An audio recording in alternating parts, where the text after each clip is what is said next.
로마서 12장 14절부터 16절까지의 말씀.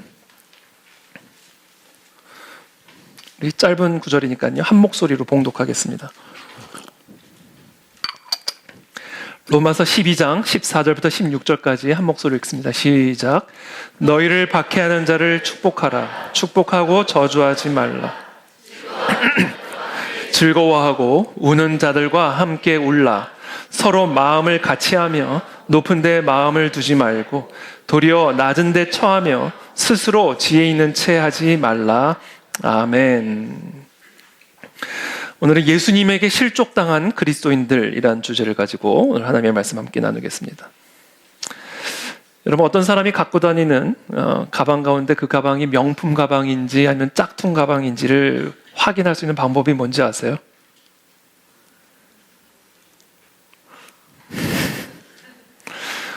제가 분별법을 가르쳐 드릴게요. 비가 오면 알 수가 있습니다. 비가 오면요, 진짜 명품 가방을 가진 사람은 가슴 속에 넣습니다. 근데 가짜 짝퉁 가방을 갖고 있는 분들은 비가 오면 자신의 가방으로 머리를 덮습니다. 이게 아주 진짜와 짝퉁을 분별할 수 있는 기준입니다. 진짜와 가짜는 평소에는 같아 보이지만 갑작스러운 어려움이 찾아오게 되면 그 어려움에 어떻게 반응하느냐에 따라 쉽게 구별을 할 수가 있는 것이죠.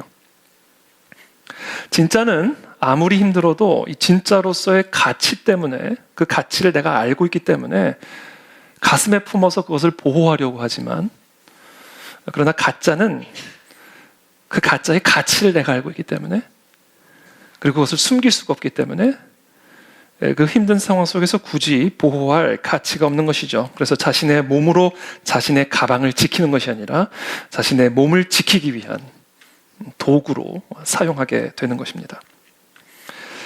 우리 모두는 다 겉으로 보면 다 믿음이 있어 보입니다. 저도 얼마나 믿음이 있어 보입니까? 여러분들도 얼마나 믿음이 있어 보입니까? 그러나 우리가 모두가 다 진짜 믿음을 가진 사람들인가? 우리가 진짜 크리스천인지 아니면 가짜 크리스천인지는 우리의 삶에 비가 내려봐야 알 수가 있습니다. 평소에는 다 동일한 믿음을 가진 사람들처럼 보일지 몰라도 그들의 삶에 비가 내릴 때 그들이 예수님을 대하는 태도를 보면 그 사람이 진짜 그리스도를 사랑하는 사람인지 아니면 예수님을 도구로 사용하고 있는 사람인지를 금방 분별할 수가 있게 되는 것입니다. 자, 그런 의미에서 진짜 교회와 가짜 교회, 진짜 그리스도인과 가짜 그리스도인을 분별할 수 있는 기준이 무엇인가? 그것은 바로 박해입니다.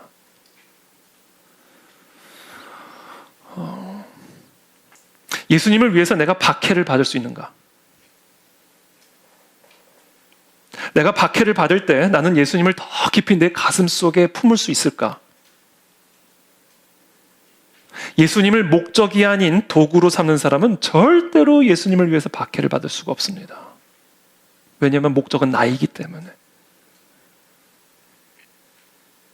그래서 이 밀과 가라지를 분별해야 되는 이 마지막 때에는요, 박해가 있는 거예요. 박해가 있을 수밖에 없는 거예요. 왜? 하나님이 우리가 밀인지 가라지를 분별할 때는 박해를 집어넣어 봐야만 알 수가 있기 때문에 그래요.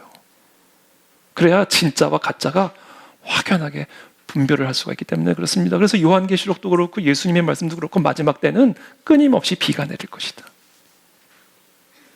그 비가 내릴 때 예수님을 더 깊이 가슴에 묻고 비를 맞으며 끝까지 경주하는 사람이 있는가 하면 그 비를 피하기 위해 예수 그리스도를 도구로 삼다가 변변치 않으면 갖다 버리는 가짜 그리스도인, 이거를 분별하게 될 것이다. 예수님이 경고하고 계시는 것이죠. 그래서 나는 진짜 그리스도인인가? 우리 교회는 진짜 교회인가? 아니면 가짜인가? 그것을 우리는 무엇으로 분별할 수 있는가? 나는 그리스도를 위해서 박해를 받을 수 있는가? 이거를 가지고 우리는 분별을 할 수가 있는 거예요. 그와 더불어 진짜 교회와 진짜 그리스도인들은 박해를 받을 수 있을 뿐만 아니라 그들에게는 박해가 옵니다. 진짜에게는 박해가 갑니다. 우리가 이 세상에서 신앙생활을 하는데 너무 평안해요? 그건 좀 문제가 있는 거예요. 이 세상의 임금은 마귀거든요.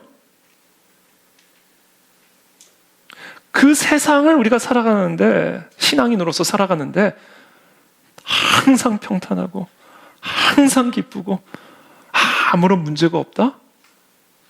그건 좀 이상한 겁니다. 내가 진짜라면 나는 박해를 견딜 수 있을 뿐만 아니라 나에게는 박해가 옵니다. 그게 진짜인가 가짜인가를 분별할 수 있는 기준이에요. 북한에 가면 봉수교회, 칠골교회라는 곳이 있습니다. 여러분, 이 교회가 진짜입니까? 가짜입니까? 가짜죠. 이 교회를 가짜 교회라고 말할 수 있는 근거는 무엇입니까? 저는 그 교회를 가본 적도 없고 그 교회에서 예배 분위기를 본 적도 없는데 제가 감히 어떻게 그 교회들이 가짜 교회라고 말할 수 있습니까? 그 교회에 박해가 없기 때문이에요. 북한이란 땅은 전 세계 기독교 박해 순위 1위예요. 20년 동안 1위입니다. 부동의 1위. 작년에 한번 아프가니스탄에 1위를 자리를 빼앗겼다가 다시 탈환했습니다. 부동의 1위예요. 98점. 예멘, 시리아, 사우디아라비아, 중국은 17등. 박해지수 70점. 여러분, 중국에서 신앙생활을 어떻게 할 수가 있어요? 저희 지금 중국에 있는 탈북자들하고도 교제를 하는데 살벌합니다. 이분들이 얼마나 위축이 되어 있는지 몰라요. 17위예요, 중국은. 북한은 1위라고요. 중국은 70점, 북한은 98점이에요. 북한이라는 땅은 교회가 존재할 수 없는 땅입니다. 자, 그런 땅에 세워진 교회가 박해를 받지 않고 있다? 그건 가짜죠. 가보지 않아도 그건 가짜예요. 그래서 북한에서는 가짜 그리스도인들만 교회를 다니고 있고요. 진짜 그리스도인들은 다 저 정치범 수용소에 들어가 있든지 처형을 당했든지. 처형도 제가 이번에 여쭤보니까 기독교인이어서 처형을 당하면 공개 처형을 안 당한대요. 정치범이기 때문에 공개적으로 기독교 신앙 때문에 공개 처형당한다 그러면 반대로 그 신앙이 전파될 거 아닙니까? 야, 저 신앙이 도대체 뭐길래 저 신앙 때문에 예수라는 사람 때문에 목숨을 버리나? 대단하네? 로마가 그러다가 뒤집힌 거예요. 그러니까 신앙인 때문에 잡혔다, 신앙 때문에 잡혔다. 아무도 모르게 정치범 수용소로 끌려가서 아무도 모르게 거기서 처형을 당하는.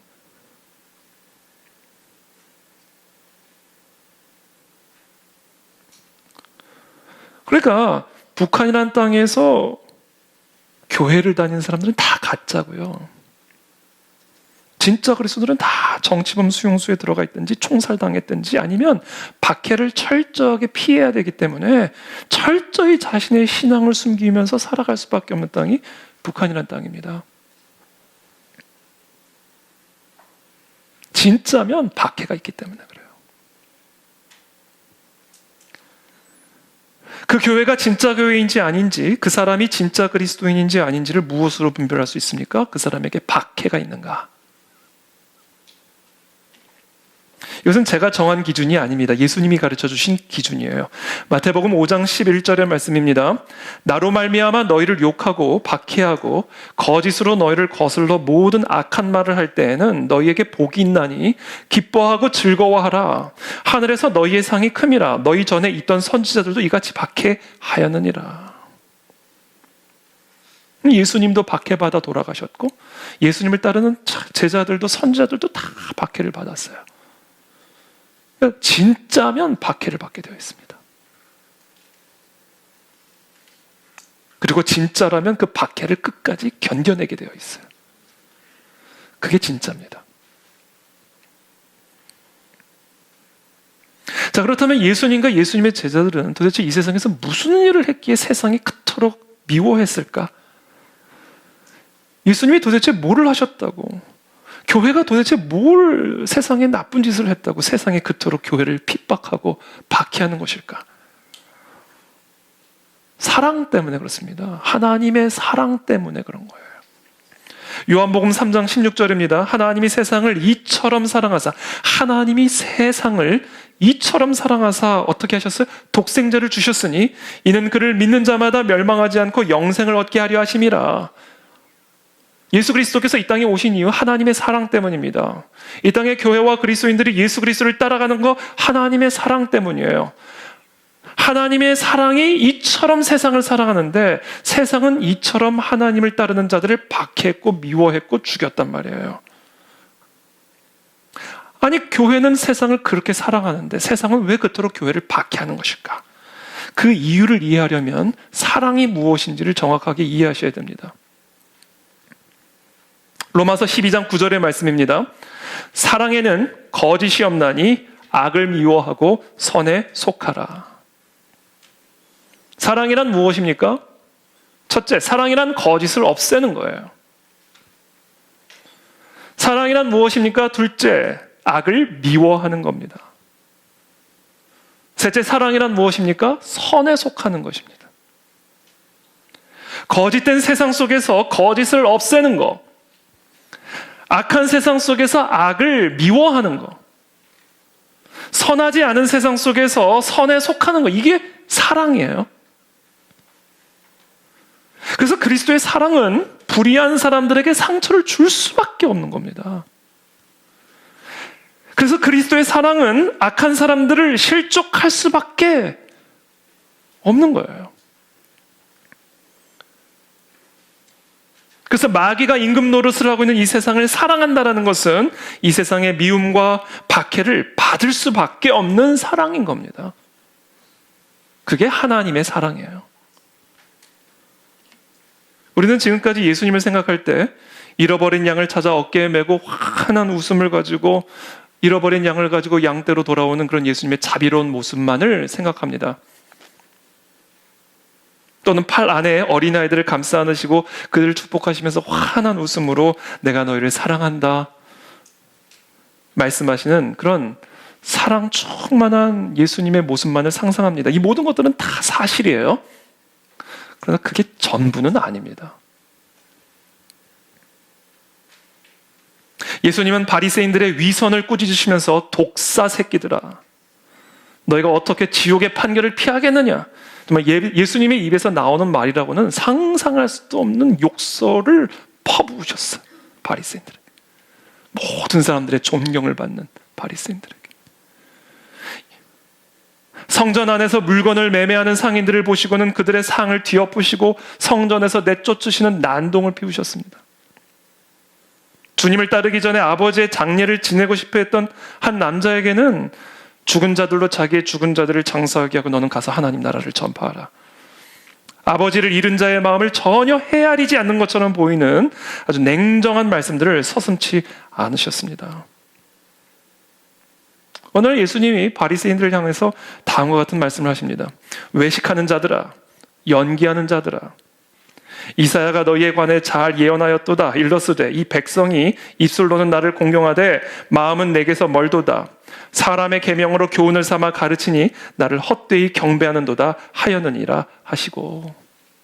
바리새인 딱 눈 쳐다보면서 말하는, 연기 그만해. 네가 뭐 얼굴로는 나를 가깝게 대하는 것처럼 보이지는 모르지만 네 마음은 네 마음은 나와 멀리 있어. 네가 겉으로는 나를 경배하는 것처럼 보이지만 네 마음은 나를 전혀 경배하지 않고 있어. 연기 그만해. 아주 그냥 직설 화법으로. 이런 직설적인 말씀들이 바리새인들의 마음을 실족시켰어요. 그러니까 예수님의 제자들이 제일 당황스러운 거예요. 모든 사람들이 바리새인들을 얼마나 존경하는데요, 얼마나 따르는데요. 근데 예수님이 바리새인들을 그렇게 대놓고 비판을 하고 공격을 하시니까 무리들이 분노하지 않겠습니까? 내가 존경하는 우리 바리새인들을 향하여 이렇게 참을 수가 없는 거죠. 그러니까 예수님의 제자들이 당황을 해가지고 예수님께 즉시 다가와서 이렇게 말합니다. 이에 제자들이 나와 이르되 바리새인들이 이 말씀을 듣고 걸림이 된 줄 아시나이까?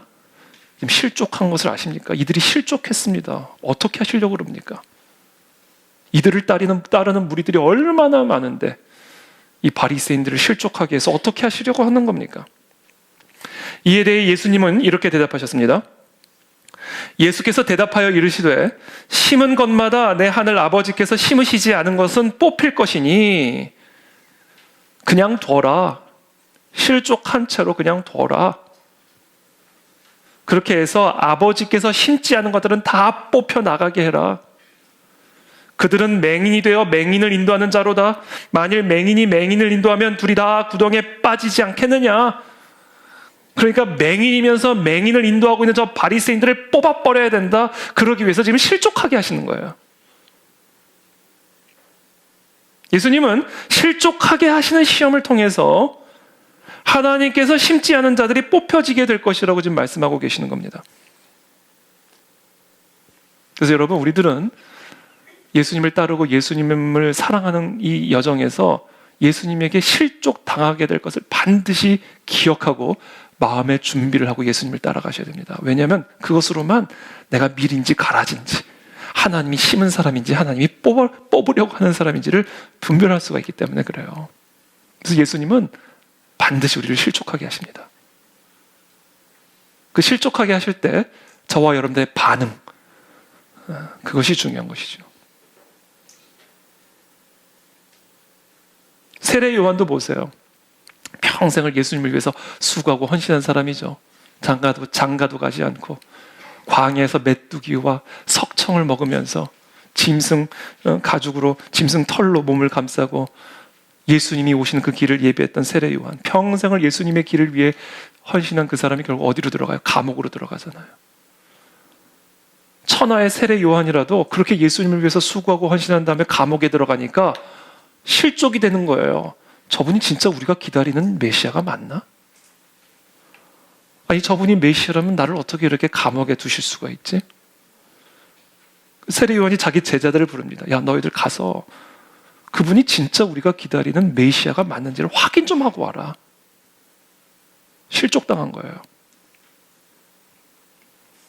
제자들이 가서 예수님, 우리 스승인 세례 요한이 당신에게 가서 당신이 진짜 구약에 예언된 그 메시아인지 우리가 기다리고 있는 그분이 맞는지를 확인해 오랍니다. 근데 예수님이 말씀하시는 거예요. 가서 이제 곧 석방될 거라 말해라. 가 아니에요. 저기 나병 환자들 보냐? 지금 치유받고 걸어다니는 거 보이냐? 저 안진뱅이 보이냐? 지금 치유받고 걸어나가는 거 보이냐? 가난한 자들에게 복음이 전파되는 것이 보이냐? 내가 바로 그다. 가서 전하라.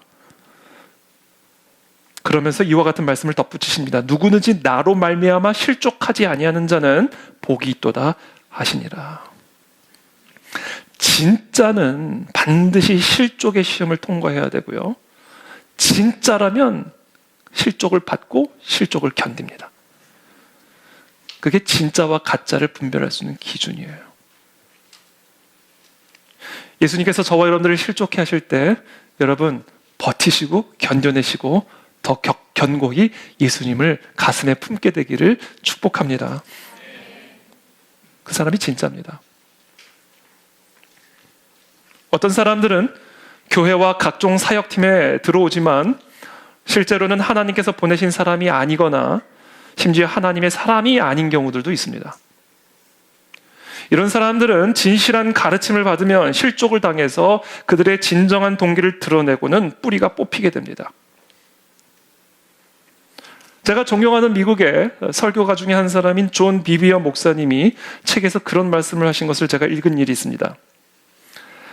나는 전 세계 다른 교회들을 많이 방문하면서 교회를 떠나는 사람들 때문에 목사들이 슬퍼하고 마음이 아파하는 경우를 많이 봅니다. 하지만 대부분의 경우 그들은 진리의 말씀에 직면했기 때문에 화가 나서 떠난 것입니다. 진리가 자신의 생활 방식과 자신의 사고 방식과 다르고 자신의 세계관을 맞섰기 때문입니다. 그래서 그들은 곧바로 교회의 모든 면에 대해 비판적인 태도를 취하다가 결국은 교회를 떠납니다. 그러면 목사들이 문으로 들어오는 모든 사람들을 다 붙잡아두려면요, 결국 진리를 타협할 수밖에 없습니다. 절충할 수밖에 없어요. 사람들이 다 생각이 다르거든요. 관점이 다 다르거든요. 추구하는 방향이 다 다르거든요.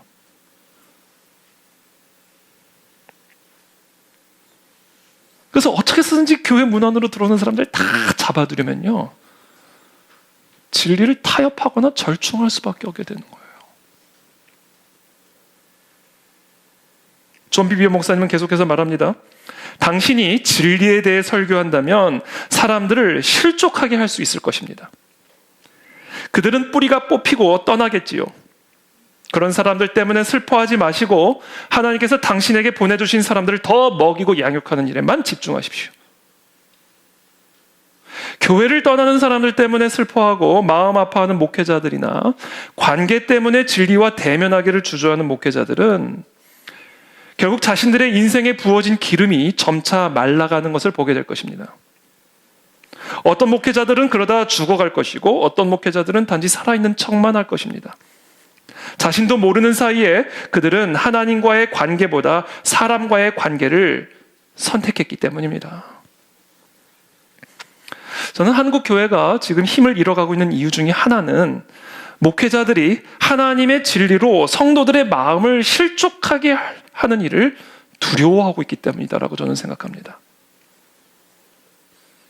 그래서 저는 역설적으로 우리나라에 대형 교회가 그렇게 많이 있지만 그 많은 대형 교회 때문에 오히려 우리가 약해질 수밖에 없는 그런 구조가 아닌가라는 생각을 하게 됩니다. 여러분, 대형 교회가 오히려 힘이 약합니다. 이런 말 하면 웃을지 모르지만. 왜냐하면 다양한 생각을 갖고 있는 사람들이기 때문에. 정말 진리를 선포하려면 한 반은 교회 떠날 것 염두에 두지 않으면, 그 각오하지 않으면 설교자는 타협할 수밖에 없고 절충할 수밖에 없고 그렇게 되는 거예요. 대형 교회라고 다 약한 건 아니지만 진리가 타협이 되고 진리가 절충이 되는 순간 그 교회는 10,000명이 모이든 10만 명이 모이든 아무런 하나님의 능력이 나타날 수 없는 살아있는 척하는 교회가 되는 것뿐이에요. 왜냐하면 가라지가 혼합이 되어 있기 때문에. 진리의 칼날로 성도들을 때로는 실족하게 하고, 그래서 그 실족을 끝까지 견뎌내게 함으로써 밀이 되게 만들어야 되는데, 진리로 성도들의 마음을 실족하게 하는 것을 두려워하니까 밀과 가라지가 계속 혼합이 되니까 교회의 모양은 있으나 교회의 능력은 사라져버린, 사람들만 많은 그런 가짜가 되는 거죠. 최근에 우리 1:1 제자이야기 우리 순장님들하고 제가 1:1 강의 모임을 갔던 중에 한 순장님이 이런 말씀하셨어요. 하나님의 말씀을 듣고 마음에 실족함이 찾아오면 그 말씀은 당신이 꼭 받아야 되는 말씀이다. 이건 진리입니다. 여러분들이 하나님의 말씀을 듣고 여러분들의 마음에 실족하는 마음이 오면요, 그 말씀은 여러분 무조건 받아들이셔요. 그건 여러분을 위한 말씀이에요. 하나님의 진리로 실족당했을 때 반응을 통해 그 사람이 진짜인지 가짜인지, 그 사람이 진짜 우리 교회에 보내주신 사람인지 아니면 결국 뽑혀서 나갈 사람인지를 분별할 수가 있게 되는 거예요.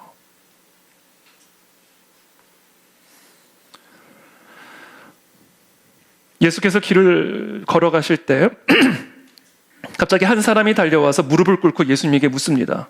얼마나 간절했으면 예수님에게 무릎을 꿇고 말하겠어요. 선한 선생님이여, 내가 무엇을 해야 영생을 얻으리까? 그랬더니 예수님이 대뜸 뭐라고 말씀하시는지 아세요? 나를 선하다고 말하니까 내가 참 기분이 좋구나. 너 참 훌륭하다. 그게 왜 나를 선하다고 말하냐? 좀 제가 다 민망하더라고요. 하나님 아버지 외에는 선한 분은 없다. 이렇게 한번 딱 꺾어버리셔요. 그러면 예수님이 말씀하십니다.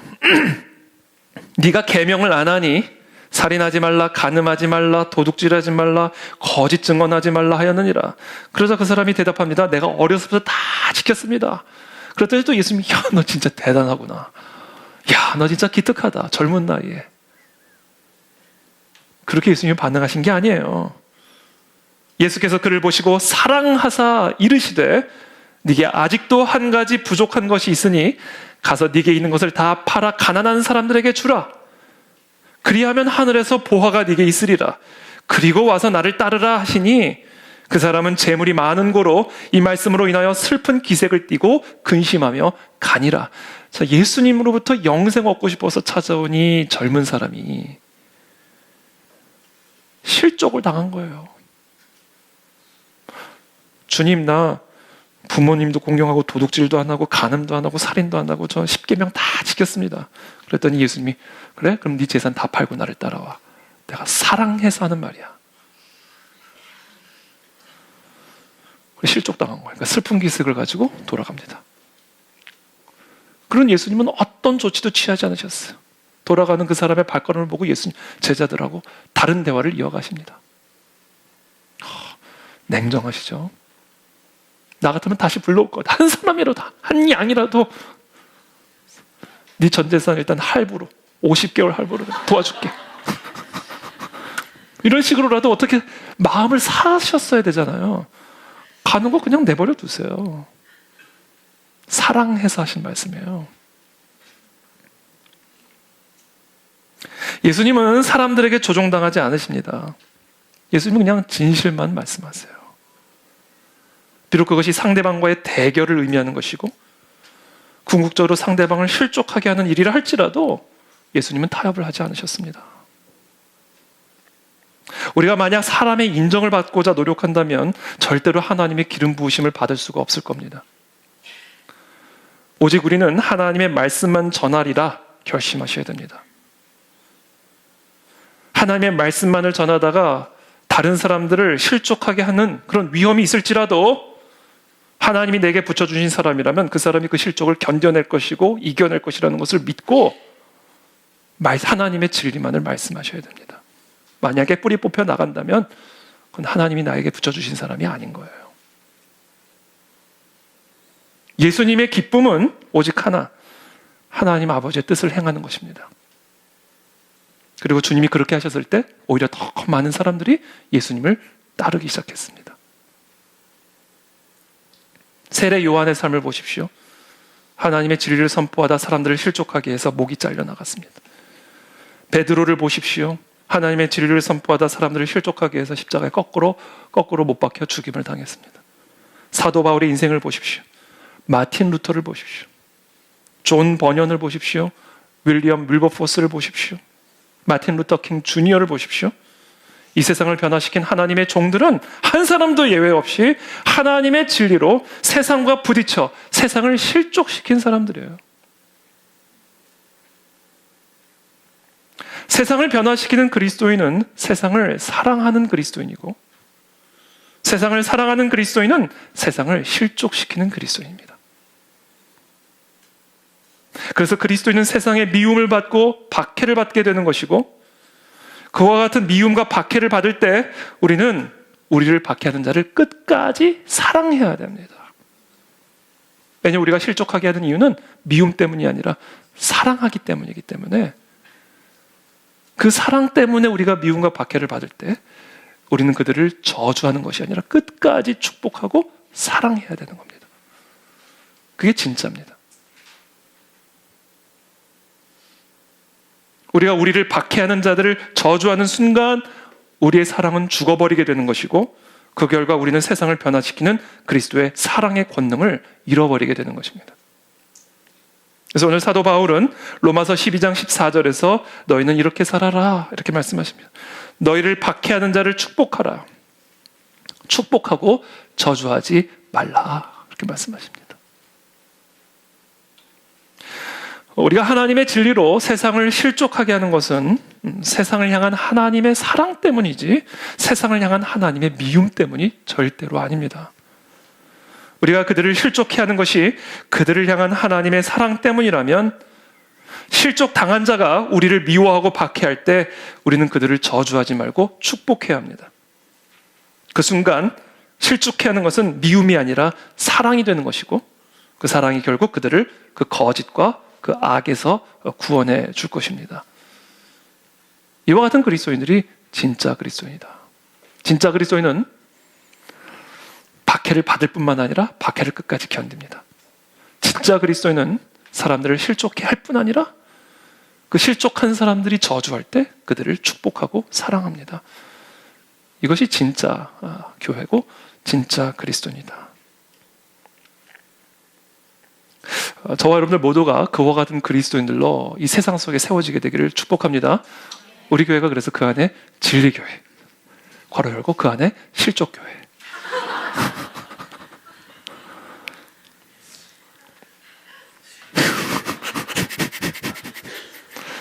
플러스 그 안에 사랑교회, 이렇게 마무리를 져야 이게 되는 거죠.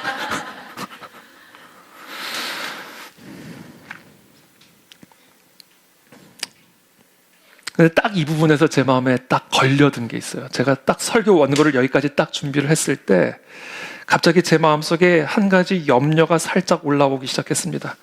오늘 예배를 마친 후에 갑자기 사람들을 실족하게 하는 일들이 급증하면 어떻게 될까? 마치 사람들을 실족하게 하는 일에 대해서 면죄부라도 받은 것처럼 오해하는 사람들이 생겨나면 어떻게 할까? 진리의 검을 마구 휘둘러가지고 여기저기서 피를 흘리는 사람들이 생겨나면 어떻게 될까?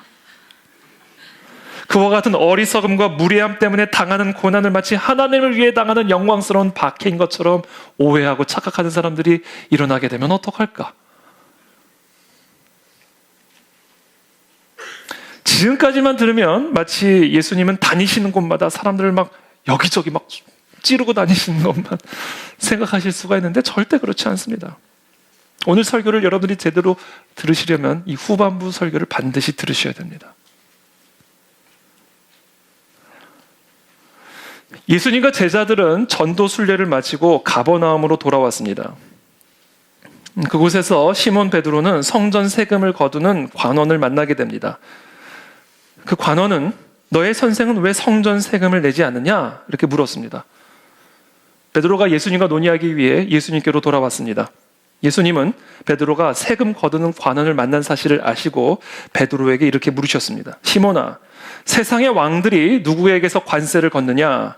그들의 자손들에게서냐? 아니면 다른 백성들에게서냐? 베드로가 대답합니다. 당연히 백성들에게서 세금을 걷습니다.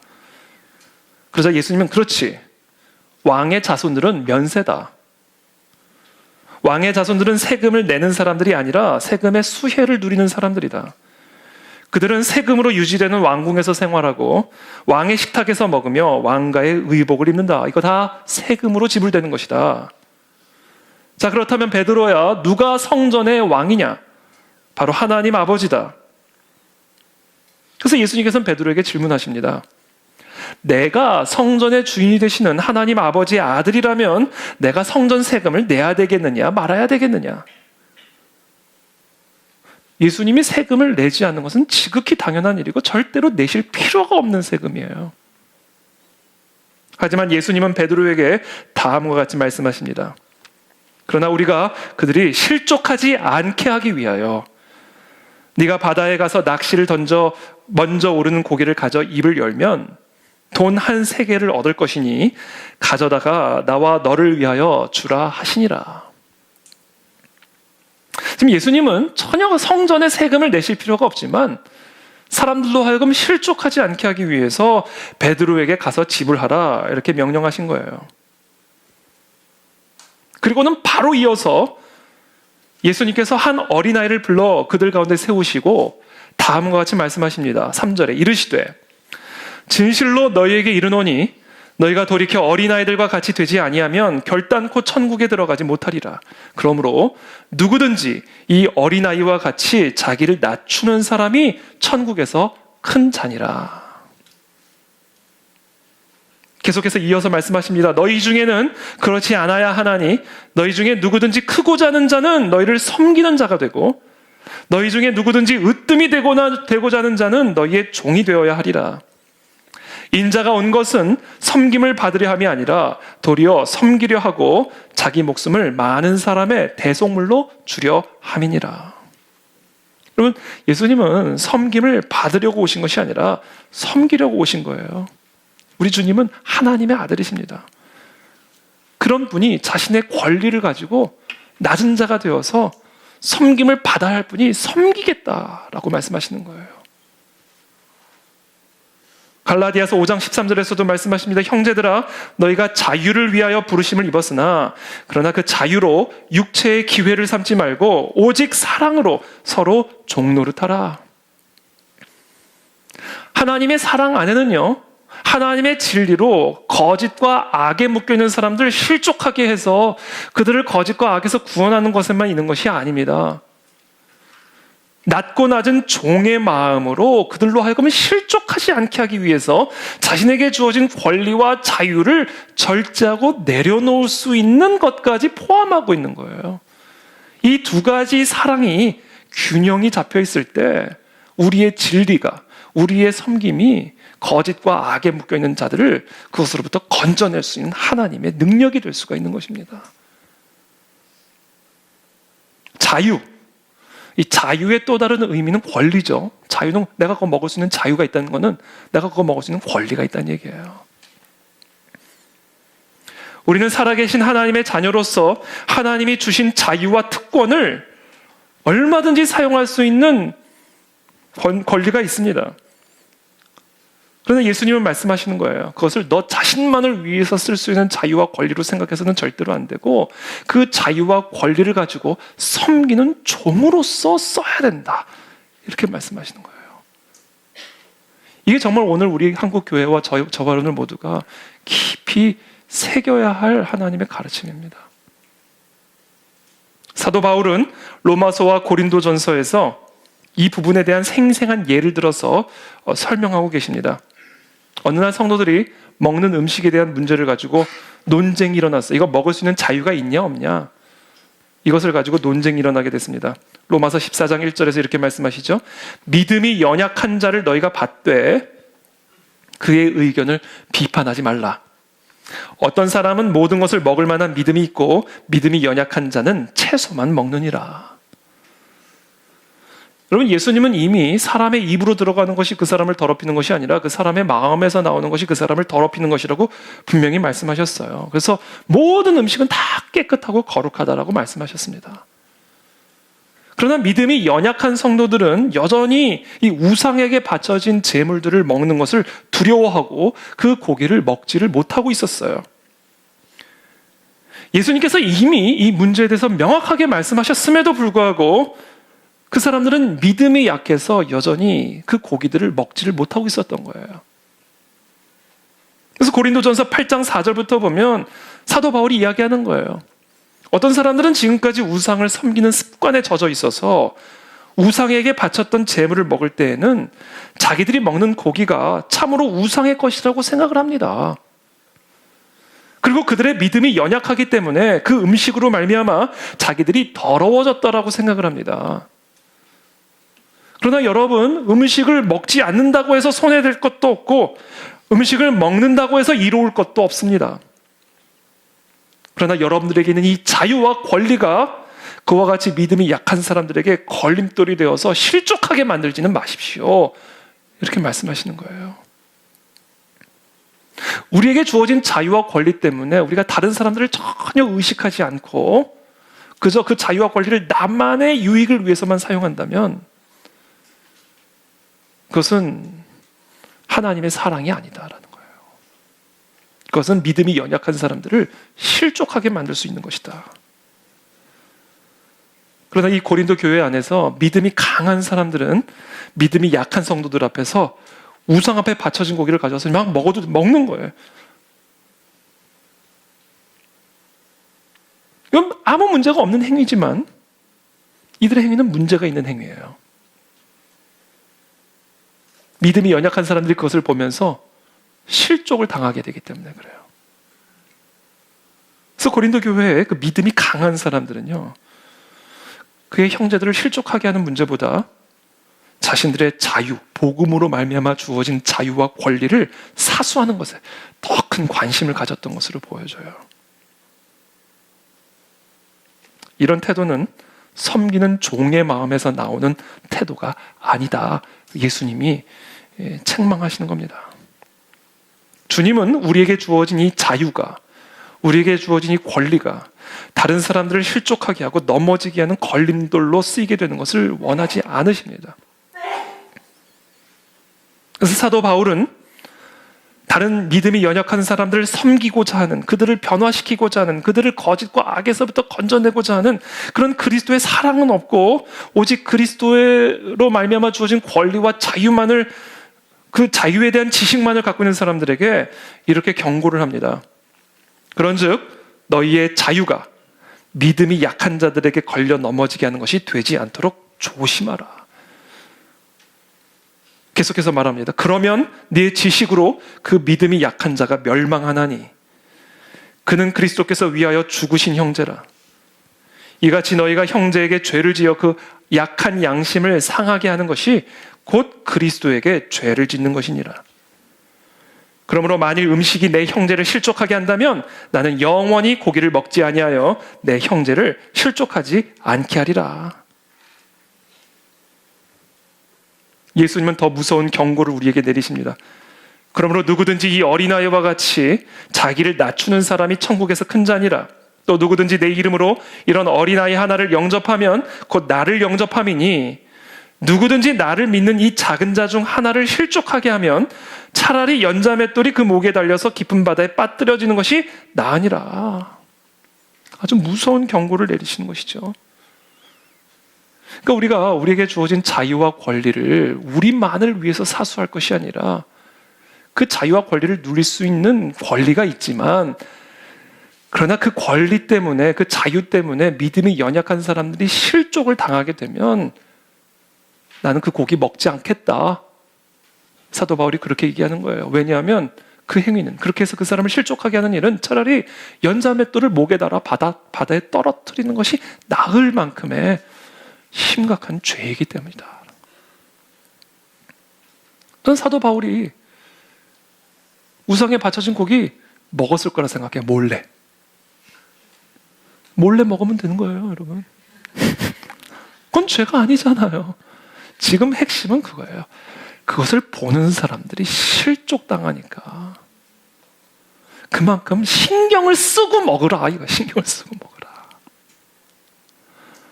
안 그러면 실족당한다. 그리고 그것은 무서운 죄다.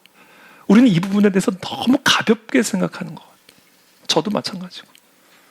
내 자유인데. 내 자유죠. 내 권리인데. 내 권리죠. 근데 그 자유와 권리를 나만을 위해서 쓰는 사람은 그건 섬기는 종의 마음이 없는 거다. 그것을 보고 실족할 사람이 있다면 먹지 않아야 된다. 정 먹고 싶으면 그 사람이 없는 곳에서 숨어서 들키지 않게 먹으라는 거예요. 위로되지 않습니까? 포인트는 먹느냐 먹지 않느냐가 중요한 거예요. 그것 때문에 실족하는 사람들이 있으니까 절제해야 된다. 여러분, 목사님이 벤츠 타도 돼요? 안 돼요?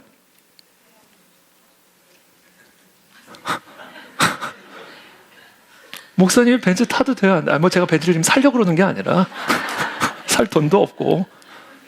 네? 돼요? 그럼 저 진짜 좀 돈 좀 모아볼까요? 저는 이건 좀 지극히 제 개인적인 생각, 안 된다고 생각해요. 오늘 그거 보는 사람들이 실족당할 수 있는 사람도 있을 거 아니에요. 성경책 딱 끼고 제가 벤츠에서 내린다 생각해 보세요. 오늘 설교 들으실 수 있겠어요? 네? 근데 벤츠가 모닝 수준이 됐다. 문화 사회적으로.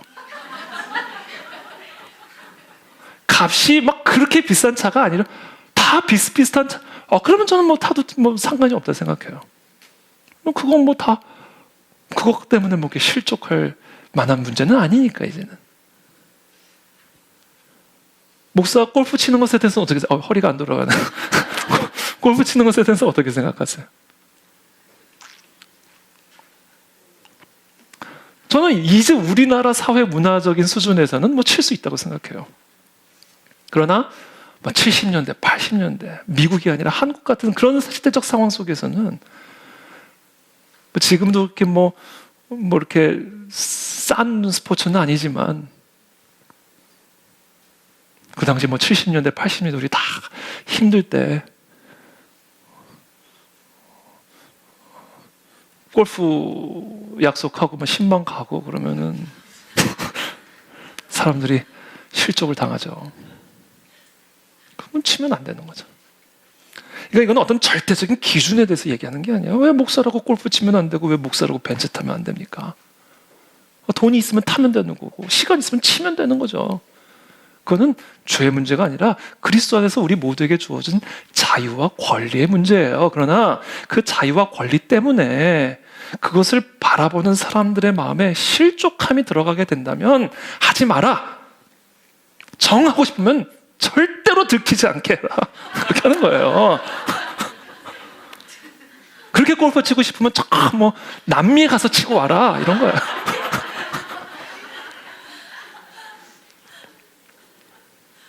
그 본질을 이해하셨죠?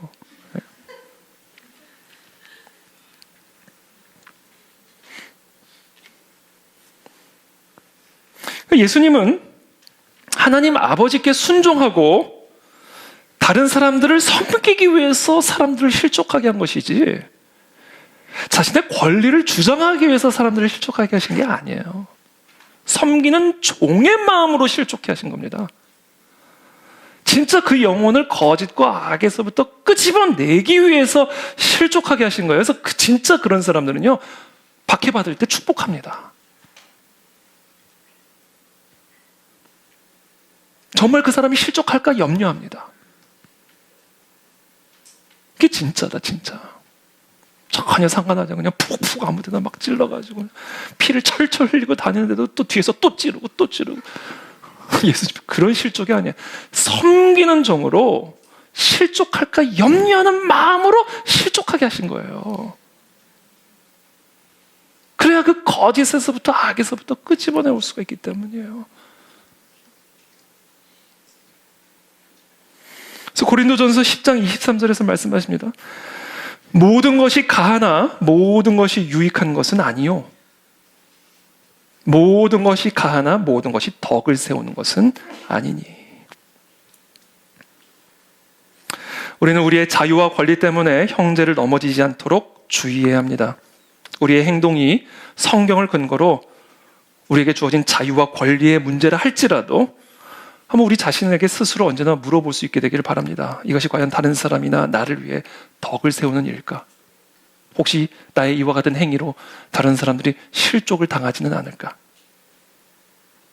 저는 오늘 저 여러분들 모두가 성령님에게 구하시기를 바랍니다. 하나님, 지금 내 안에 있는 이 진짜 동기, 내가 지금 계획하고 있는 이 진짜 계획, 이것이 혹시라도 다른 사람의 유익을 구하지 않고 나 자신의 유익만을 위해 구하는 것이라고 한다면 주님 보여주십시오. 가르쳐 주십시오. 실족해 주십시오. 찔러 주십시오. 주님, 내가 지금 이것을 하고자 하는 것은 자유의 문제입니까? 아니면 책임의 문제입니까? 주님, 내가 지금 하고자 하는 계획하고 있는 계획하고 있는 모든 것의 동기, 이 모든 것들은 권리의 문제입니까? 아니면 섬겨야 할 문제입니까? 성령 하나님의 음성을 듣고 성령 하나님의 인도함을 받는 그런 성숙한 분별이 우리 모두에게 요구되어진다는 거예요. 그때 우리가 진짜가 될 수 있고 그때 이 거짓과 악에 묶여있는 수많은 사람들을 건져낼 수 있는 그런 하나님의 사람들이 될 수가 있다는 것입니다. 고린도후서 6장 3절입니다. 우리가 이 직분이 비방을 받지 않게 하려고 무엇에든지 아무에게도 거리끼지 않게 하고. 그렇죠? 오늘 이 말씀을 우리 마음의 거울로 삼아서 우리가 정말 깨끗한 동기를 가지고 성숙한 동기를 가지고 사랑을 가지고 지혜롭게 우리 모두가 행동할 수 있게 되기를 바랍니다. 그럴 때 우리는 다른 사람들과 화평한 관계 속에서 더 기쁘고 충만한 삶을 누리게 될 줄로 믿습니다. 그래서 오늘 사도 바울은 오늘 본문을 다음과 같은 말씀으로 마칩니다. 15절의 말씀이죠. 즐거워하는 자들과 함께 즐거워하고 우는 자들과 함께 울라. 즐거워하는 자들 앞에서 배 아파할 수 있는 거 자유구 권리죠. 그러니까 그렇게 하지 말라. 함께 즐거워하라. 우는 자들 앞에서 웃을 수 있죠. 그거 봐라, 잘 됐다. 그러나 그렇게 하지 말라. 서로 마음을 같이 하라. 마음을 높은 데 두지 말고 도리어 낮은 데 처해서 스스로 지혜 있는 척하지 말고 어떻게 해서든지 믿음이 연약한 사람들을 실족하지 않게 하기 위해서 당신의 자유와 권리를 절제하고 성령의 인도하심에 철저히 의탁해야 하고, 그리고 비록 진리로 말미암아 때로는 누군가를 실족하게 할지라도 그들이 당신을 박해할 때 저주하지 말고 축복해라. 우리는 그것을 통해서 하나님의 귀한 사명을 성취해 나가는 성숙한 진짜 교회와 그리스도인이 될 줄로 믿습니다. 그런 저와 여러분들이 되시기를 예수님의 이름으로 축복합니다. 함께 기도하겠습니다.